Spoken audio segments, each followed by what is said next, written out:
बच्चों, आज संस्कृत की कक्षा में आप सभी का स्वागत करती हूँ। और आज हम लोग पाठ 4 जो संज्ञावाचक शब्द पढ़ रहे थे उसके अंतर्गत कारक एवं विभक्ति के बारे में पढ़ेंगे। तो इससे पहले हम लोगों ने संज्ञावाचक शब्द पाठ 4 जिसका नाम है, और व्याकरण की व्याकरण निधि पुस्तक में संज्ञावाचक शब्द के अंतर्गत हम लोगों ने ये जाना था कि शब्द किसे कहते हैं, शब्द किसे कहते हैं और संज्ञावाचक शब्द क्या होता है। संज्ञावाचक शब्द किसी व्यक्ति, वस्तु, स्थान या भाव के नाम को संज्ञा कहते हैं। ये हम लोगों ने उस पाठ में पढ़ा था।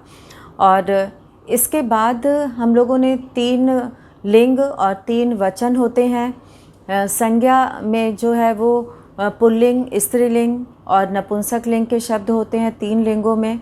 और इसमें जो है वो किसी व्यक्ति, वस्तु, स्थान या भाव के नाम को संज्ञा कहा जाता है।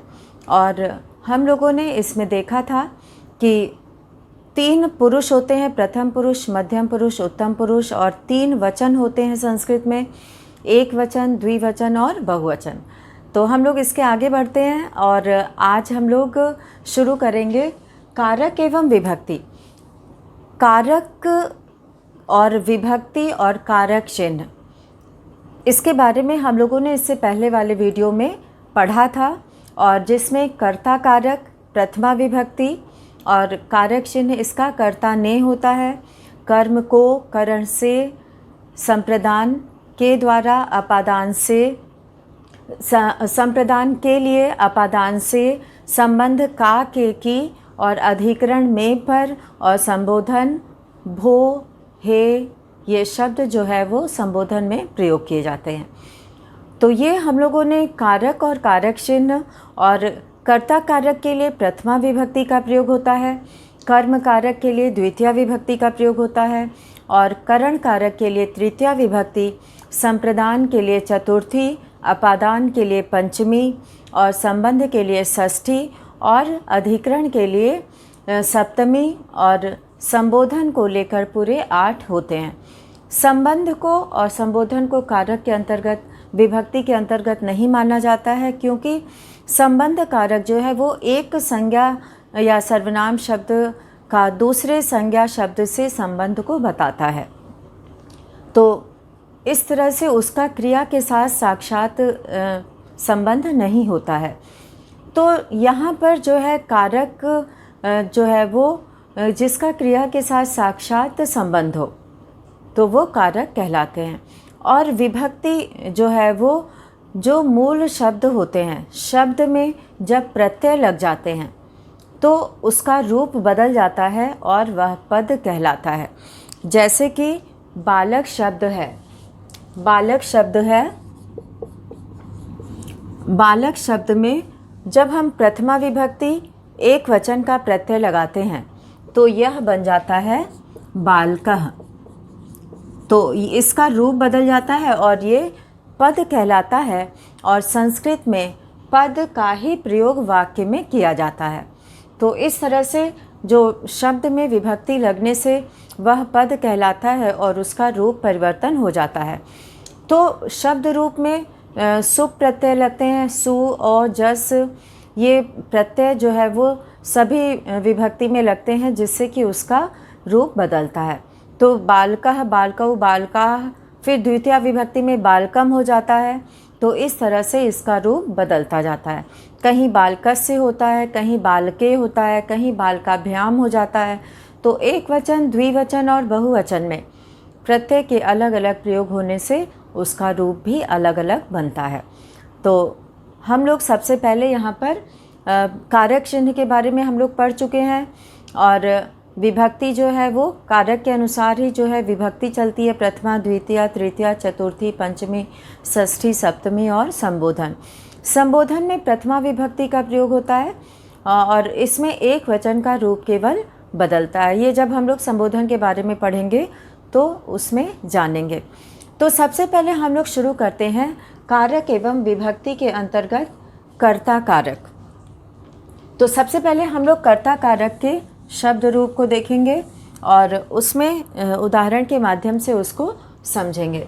तो सबसे पहला जो है यहाँ पे कर्ता कारक, हम लोग इसका प्रयोग देखेंगे।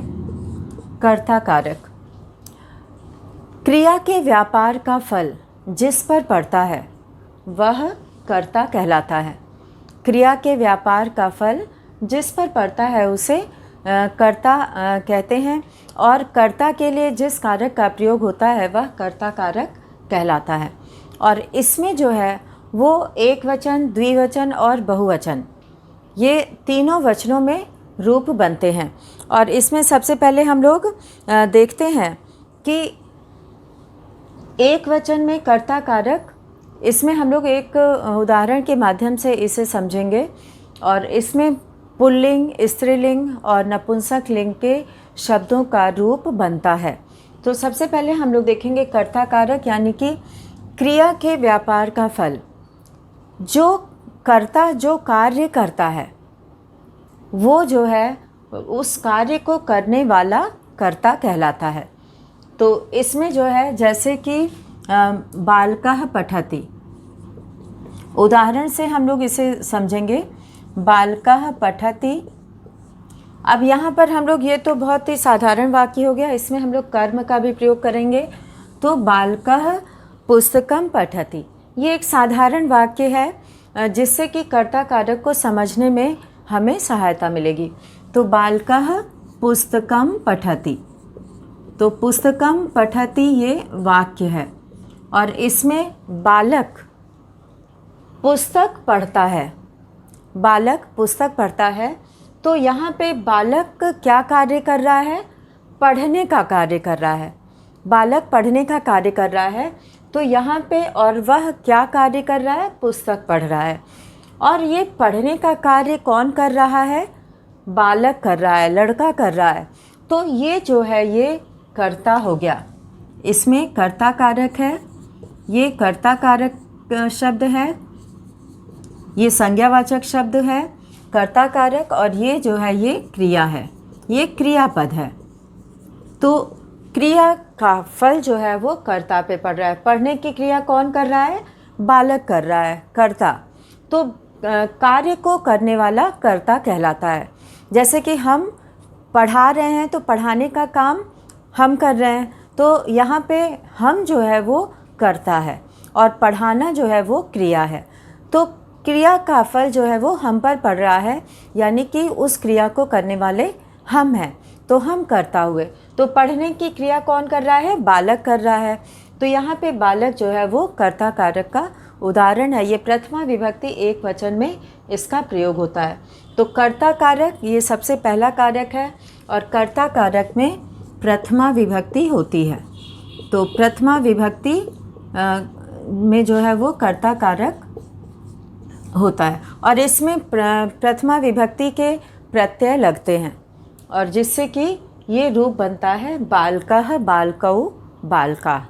तो एक वचन में ये प्रथमा विभक्ति में बालकः का एक वचन में बालकः, द्विवचन में बालकौ।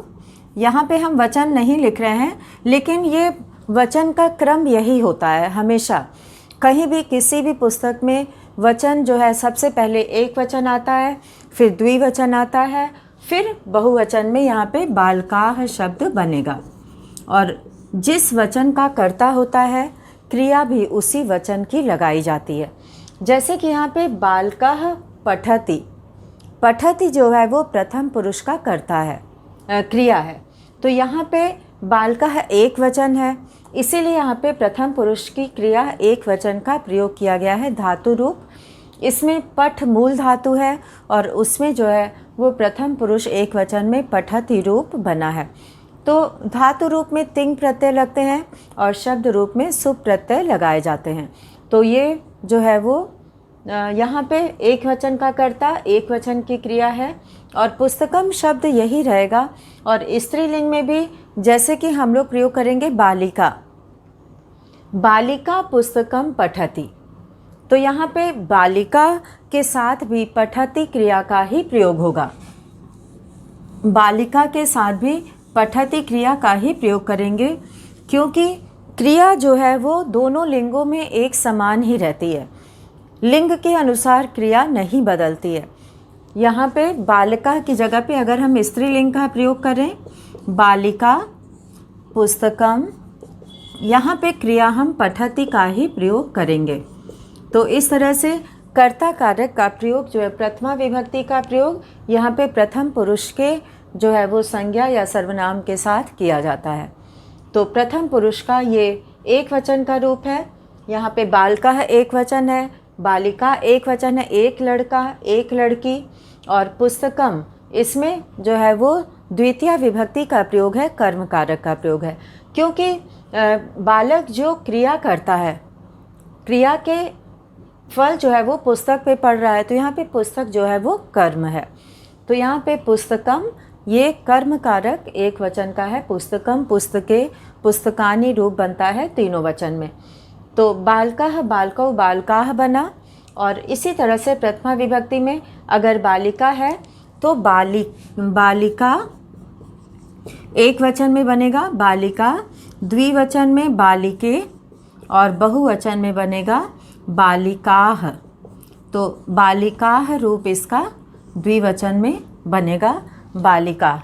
तो प्रथमा विभक्ति में इसी तरह से हम लोग बहुत सारे स्त्रीलिंग और पुल्लिंग शब्द, स्त्रीलिंग के शब्द जिसके अंत में आ स्वर हो और पुल्लिंग के शब्द जिसमें अंत में अ स्वर हो, जैसे कि बालक में अंत में अ स्वर है तो अ स्वर वाले अकारांत पुल्लिंग कहलाते हैं, और ये आकारांत स्त्रीलिंग है। बालिका शब्द क्या है, इसके अंत में आ स्वर आ रहा है तो ये आकारांत स्त्रीलिंग शब्द है। तो यहाँ पर जो है वो प्रथमा विभक्ति का ये एक वचन है, ये द्विवचन है, ये बहुवचन है। तो इसी तरह से हम लोग अकारांत पुल्लिंग और आकारांत स्त्रीलिंग का बहुत सारा रूप इसी के आधार पर बना सकते हैं। जैसे बालिका की जगह पर अगर हम रामः लेंगे तो रामः, यहाँ पे अंतिम उच्चारण सेम रहता है, जो स्वर और इसमें विसर्ग लगा हुआ है ये सब एक जैसा होता है, क्योंकि राम शब्द में भी अंत में अ है, ये अकारांत पुल्लिंग है, और बालक शब्द भी जो है वो अकारांत पुल्लिंग है।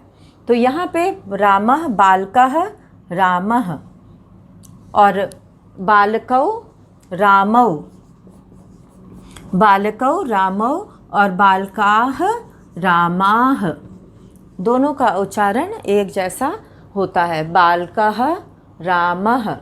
और इसी में हम लोग शब्द ले सकते हैं गजः, गजः मतलब हाथी, और हाथी भी पुल्लिंग शब्द है, अकारांत पुल्लिंग है, इसमें भी अंत में ज में अ स्वर है। तो गजः, गजौ, द्विवचन में रामौ है तो यहाँ गजौ, और गजाः ये बहुवचन में बन जाएगा।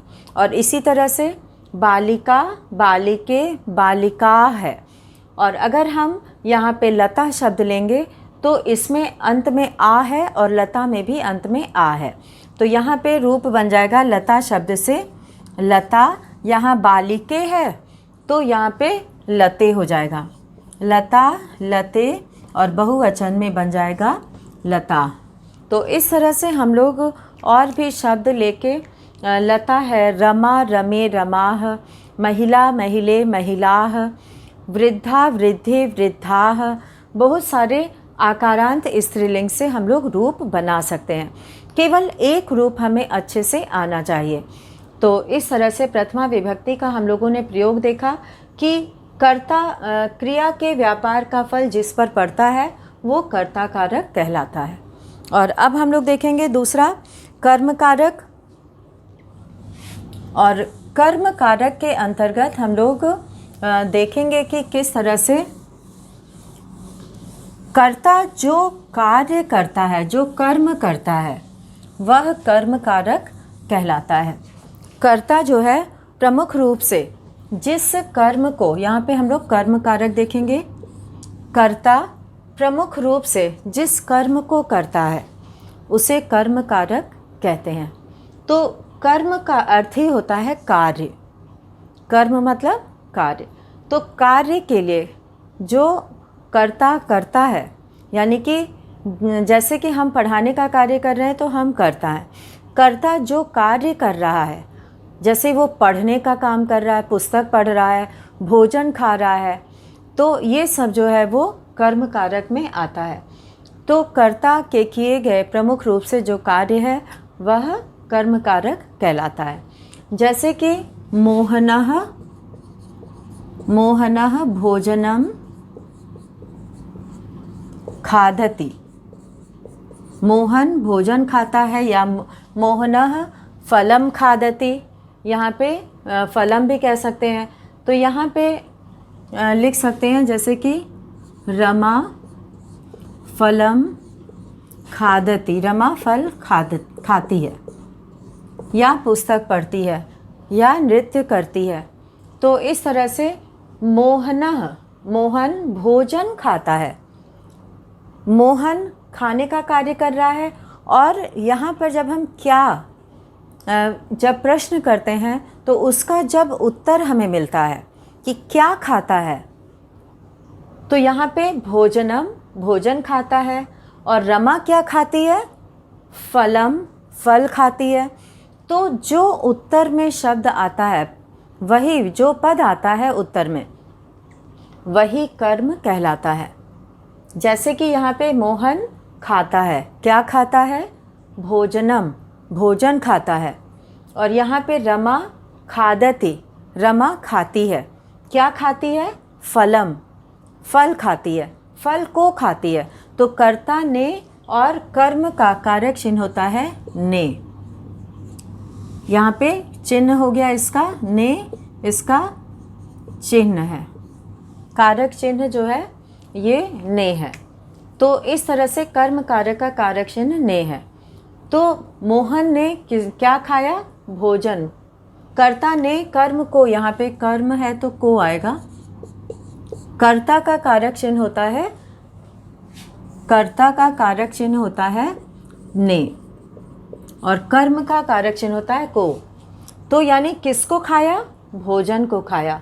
रमा ने किसको खाया, फल को खाया। तो को जो है इस कर्म कारक का कारक चिन्ह है। तो यहाँ पे हम लोगों ने देखा कि जो खाने का कार्य हो रहा है, जो प्रमुख कार्य है, किसको खाया जा रहा है, भोजन को खाया जा रहा है। रमा किसको खा रही है, फल को खा रही है। तो किसको, यहाँ पे को जो है कर्म कारक का कारक चिन्ह है। तो इस तरह से द्वितीय विभक्ति में और कर्म कारक में द्वितीय विभक्ति होती है। कर्म कारक में द्वितीय विभक्ति होती है। तो हम लोगों ने देखा कि कर्ता कारक में प्रथमा विभक्ति और द्वितीय विभक्ति कर्म कारक में होती है, और इसका चिन्ह होता है को, और कर्ता का चिन्ह होता है ने। तो इस तरह से हम लोगों ने ये कर्ता कारक और कर्म कारक को जाना। अब इसी तरह से बहुत सारे वाक्य बनाए जा सकते हैं। तो जैसे कि बालकः चित्रम रचयति, बालक चित्र बनाता है। वो बनाने का कार्य कर रहा है, लेकिन क्या बनाता है, चित्र को बनाता है। तो चित्रम शब्द जो है वो बालकः चित्रम रचयति, चित्रम रचयति, चित्र बनाता है। तो यहाँ पे चित्रम शब्द जो है वो कर्म कारक है, और इसमें फलम और इसमें भोजनम ये सब कर्म कारक के उदाहरण हैं। और अब हम लोग देखते हैं कि कर्ता कारक हो गया, कर्म कारक हो गया।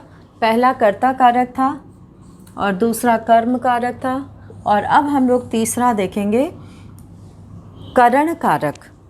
और करण कारक में कारक चिन्ह होता है से, के द्वारा। तो इसका हम लोग उदाहरण देखेंगे।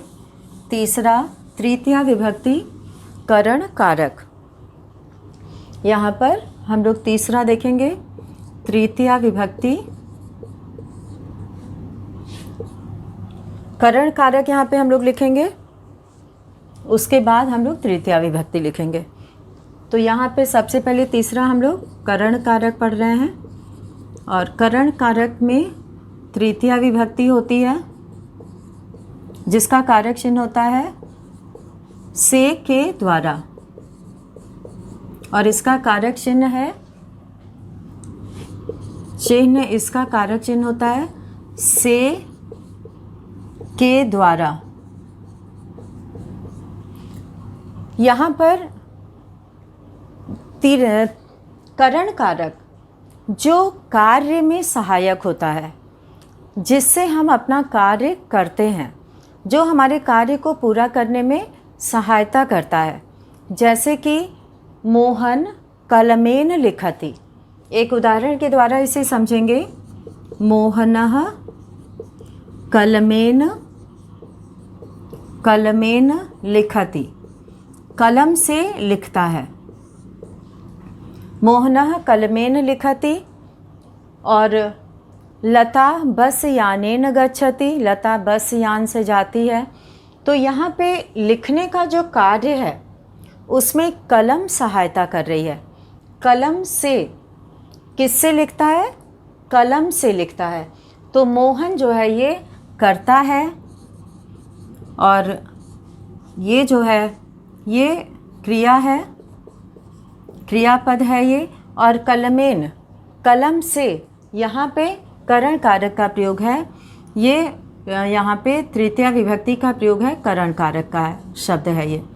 तो इसमें करण कारक है, ये तृतीया विभक्ति का पद है।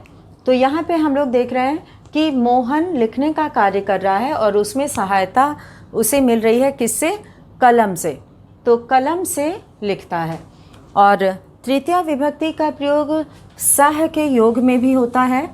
जैसे सीता रामेण सह गच्छति, सह के प्रयोग में भी तृतीया विभक्ति का प्रयोग होता है। जैसे सीता रामेण सह गच्छति, सीता राम के साथ जाती है। तो यहाँ सह शब्द का अर्थ है साथ में, और सह शब्द का प्रयोग होने से रामेण में तृतीया विभक्ति का प्रयोग हुआ है। और अब हम लोग आगे बढ़ेंगे। करण कारक यानी कि जिसके द्वारा हम अपना कार्य करते हैं। तो बस से जाना, कलम से लिखना, तो ये सब जो है वो तृतीया विभक्ति करण कारक का प्रयोग यहाँ पे हम लोगों ने देखा। और अब हम लोग संप्रदान कारक देखेंगे। चौथा है संप्रदान कारक। संप्रदान कारक में चतुर्थी विभक्ति होती है। संप्रदान कारक, इसमें चतुर्थी विभक्ति होती है और इसमें प्रयोग किया जाता है कारक चिन्ह के लिए। हिंदी में के लिए का प्रयोग होता है, लेकिन संस्कृत में कारक जो है वो शब्द में ही होती है, विभक्ति के साथ ही जो है विभक्ति में ही होती है। उसके लिए अलग से हम लोग कोई भी कारक चिन्ह का प्रयोग नहीं करते हैं। और संप्रदान का होता है के लिए। अब यहाँ पे इसका के लिए इसका चिन्ह है, और जिसके लिए कोई कार्य किया जाता है। जैसे पिता पुत्राय पुस्तकम यच्छति, यहाँ पे पिता, जैसे कि शिक्षक, शिक्षकः छात्राय पुस्तकम यच्छति, शिक्षक छात्र के लिए किताब देता है। यहाँ पे छात्राय में चतुर्थी विभक्ति है। के लिए इसका अर्थ है, चतुर्थी में के लिए अर्थ में इसका प्रयोग किया गया है। शिक्षका यानी शिक्षक, ये प्रथमा विभक्ति एक वचन है। शिक्षक छात्राय, छात्र के लिए। और प्रथमा विभक्ति का कारक चिन्ह ने होता है, जो कभी कभी नहीं प्रयोग किया जाता है, नहीं दिखता है, केवल शिक्षक का प्रयोग करते हैं। शिक्षक ने, छात्र के लिए, पुस्तक को यच्छति मतलब देता है। तो यहाँ पे पुस्तकम में कर्म कारक है, यहाँ पे चतुर्थी विभक्ति संप्रदान कारक का प्रयोग है, यहाँ पे कर्ता कारक का प्रयोग है प्रथमा विभक्ति, और यच्छति जो है वो क्रिया है, क्रियापद है, ये देता है। तो शिक्षक छात्र के लिए पुस्तक देता है। तो जिसके लिए कोई कार्य किया जाए, जैसे धनिकः भिक्षुकाय धनम यच्छति, धनिकः यानी धनवान, भिक्षुकाय भिखारी के लिए धनम यच्छति धन देता है। तो इस तरह से जिसके लिए कोई कार्य किया जाता है, जो कार्य किया जाता है वह संप्रदान कारक कहलाता है। इसका कारक चिन्ह होता है के लिए। और अब हम लोग देखेंगे पंचमी विभक्ति अपादान कारक। तो अपादान कारक में से इसका जो है अपादान कारक में पंचमी विभक्ति होती है और इसका कारक चिन्ह होता है से। पंचमी विभक्ति और इसमें कारक चिन्ह का प्रयोग होता है से। तो यहाँ पे चिन्ह हम लोग लिखेंगे से। तो यहाँ पे से का अर्थ जो है वो अलग होने के अर्थ में होता है, अलग होना। तो अलग होने के अर्थ में इसका प्रयोग किया जाता है। तो इस तरह से मतलब जैसे कि वृक्षात पत्रम पतति, वृक्षात यानी कि वृक्ष से, इसमें पंचमी विभक्ति का प्रयोग है। वृक्षात पत्रम पतति। और इसमें अगर हम बहुवचन का प्रयोग करेंगे तो वृक्षेभ्यः पत्राणि पतन्ति। वृक्षेभ्यः बहुवचन में हो जाएगा वृक्षेभ्यः पत्राणि पतन्ति। जब एक वचन का कर्ता होता है तो क्रिया भी एक वचन की होती है और जब बहुवचन का कर्ता होता है तो क्रिया भी बहुवचन की होती है। तो यहाँ पे वृक्षात पत्रम पतति, वृक्षेभ्यः पत्राणि पतन्ति। पेड़ से पत्रम पतति, पत्ता गिरता है। यहाँ पे एक पत्ते की बात हो रही है, पत्रम पतति। पेड़ से वृक्षात एक वचन का रूप है और वृक्षेभ्यः बहुवचन का रूप है।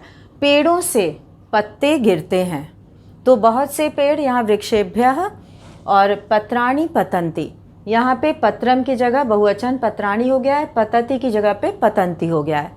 तो इस तरह से इसका अलग अलग प्रयोग होता है। यहाँ पे पेड़ से पत्ते गिरते हैं, पत्ता जो है वो पेड़ से अलग हो रहा है। तो इसीलिए पेड़ से यानी वृक्षात शब्द में पंचमी विभक्ति का प्रयोग किया गया है। और अब हम लोग षष्ठी विभक्ति देखेंगे। षष्ठी विभक्ति जो है वो संबंध कारक होता है। यहाँ पे संबंध कारक में षष्ठी विभक्ति का प्रयोग किया जाता है। यहाँ पे षष्ठी विभक्ति संबंध कारक का, के, की, इसका कारक चिन्ह होता है। का, के और की का प्रयोग इसमें किया जाता है। ये चिन्ह होता है का, के, की। और इसमें जैसे कि बालकस्य अनुजः, यहाँ पे बालकस्य या यहाँ पे कोई हम नाम देंगे, मोहनस्य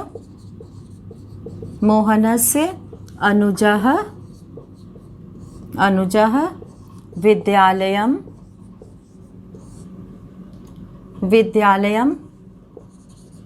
गच्छति। यहाँ पे मोहनस्य अनुजः विद्यालयं गच्छति। मोहन का, अनुजः मतलब छोटा भाई, विद्यालय जाता है। तो संबंध कारक जो है वो एक संज्ञा सर्वनाम शब्द जो होते हैं उसका दूसरे संज्ञा शब्द के साथ संबंध को बताता है। इसका क्रिया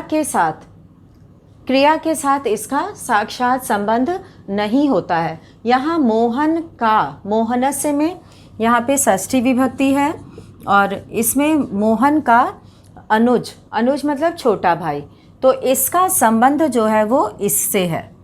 यहाँ पे मोहन का संबंध अनुज से है, ये इसका संबंध इससे अनुज से है। इसका संबंध क्रिया से नहीं है और इसीलिए इसको जो है वो कारक नहीं माना जाता है, क्योंकि कारक वह होता है जिसका क्रिया के साथ साक्षात संबंध होता है। तो इस तरह से मोहन का छोटा भाई, तो इस तरह से ये शब्द जो है वो मोहनस्य षष्ठी विभक्ति का यहाँ पर प्रयोग हुआ है। और अब हम लोग देखेंगे सप्तमी विभक्ति। यहाँ पे सप्तमी विभक्ति जो है वो अधिकरण कारक होता है और अधिकरण कारक का कारक चिन्ह होता है में पर। यहाँ पे अधिकरण कारक ये हो जाएगा सातवां। यहाँ पे पहला कर्ता कारक, दूसरा कर्म कारक, तीसरा करण कारक, चौथा संप्रदान, पांचवा अपादान, छठा संबंध और ये सातवां अधिकरण हो जाएगा। हाँ, अधिकरण कारक। तो यहाँ पे इसमें सप्तमी विभक्ति होती है। तो सप्तमी विभक्ति यहाँ पे करण कारक, अधिकरण कारक होता है। तो अब हम लोग यहाँ पे देखेंगे अधिकरण कारक जो रहने का आधार होता है, किसी भी वस्तु या प्राणी का जो आधार है रहने का, उस चीज़ का जो आधार होता है उसमें सप्तमी विभक्ति होती है। जैसे वृक्षे, वृक्षे खगाः तिष्ठन्ति, पेड़ पर वृक्षे, और इसका कारक चिन्ह होता है में और पर। यहाँ पे में और पर जो है इसका कारक चिन्ह होता है। सप्तमी विभक्ति का में और पर, इस अर्थ में हम इसका प्रयोग करते हैं। तो वृक्षे खगाः तिष्ठन्ति, वृक्षे यानी पेड़ पर, यहाँ पे पेड़ पर इसमें सप्तमी विभक्ति है। और खगाः मतलब बहुत से पक्षी, तिष्ठन्ति मतलब बैठते हैं या रहते हैं। यहाँ पे वृक्षे पेड़ पर, तो पक्षियों के रहने का आधार क्या है? पेड़ है। वो किस पर बैठे हैं? पेड़ पर बैठे हैं। तो वो जो है उसका आधार है और इसी में सप्तमी विभक्ति होती है। तो ये सप्तमी विभक्ति का उदाहरण है। इसी तरह से जैसे कक्षा में छात्र हैं, कक्षा में बहुत से छात्र हैं, तो वहाँ पे सप्तमी विभक्ति का प्रयोग होगा। और अब हम लोग देखेंगे संबोधन। तो ये 8वें में आता है संबोधन, लेकिन इसे भी कारक नहीं मानते हैं। और संबोधन यहाँ पे इसका जो है वो कोई हे, अरे, यहाँ पे हे, भू, इसका प्रयोग होता है और कारक संबोधन का निशान लगाया जाता है। जैसे हे बालक, हे बालक और ये निशान। हे बालकौ, द्विवचन में हे बालकौ और बहुवचन में यहाँ पे हे बालका, हे बालकाः, ये बहुवचन का उदाहरण हो गया। संबोधन में प्रथमा विभक्ति का प्रयोग करते हैं, लेकिन एक वचन में जो पुल्लिंग शब्द होते हैं उसमें विसर्ग हट जाता है। और स्त्रीलिंग शब्द में जो है ए हो जाता है, हे लते, आ की जगह पर ए हो जाता है, हे लते, क्योंकि द्विवचन में लते ही रूप बनता है। और हे लता, ये स्त्रीलिंग में रूप बन जाता है और ये निशान लग जाता है। तो इस प्रकार हम लोगों ने आज इस वीडियो में देखा कि किस प्रकार सभी विभक्तियों का प्रयोग उदाहरण के माध्यम से हम लोगों ने समझा और किस अर्थ में इसका प्रयोग किया जाता है ये हम लोगों ने देखा। तो इसी के साथ आज का ये वीडियो समाप्त होता है और इसको सभी बच्चे अच्छे से पढ़ेंगे और सभी विभक्ति का प्रयोग किस प्रकार किया गया है, किस अर्थ में किया गया है और उसका उदाहरण समझने का प्रयास करेंगे। तो बच्चों, आज का वीडियो यहीं पे समाप्त होता है। धन्यवाद।